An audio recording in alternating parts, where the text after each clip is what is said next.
Hindi pinahihintulutan ng Premier Volleyball League o PBL ang anumang merger sa pagitan ng Petrogas Angels at NX-led Chameleons ayon kay PBL Chairman Tony Boy Liao. Sa isang eksklusibong pahayag sa Fast Break, nilinaw ni Liao na labag sa patakaran ng liga ang pagsasanib ng dalawang koponan. Anyay, kung may planong pag-isay ng Petrogas at NX-led, kinakailangang tumigil sa operasyon ng isa at manatili lamang ang isang koponan. Sakaling may koponang magdidisband, otomatikong magiging free agents ang mga manlalaro nito at maaari silang pumirma sa alinmang PBL team.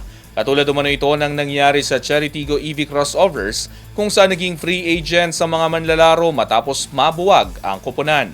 Ang pahayag ay inilabas kasunod ng mga espekulasyon bago ang nalalapit na All-Filipino Conference.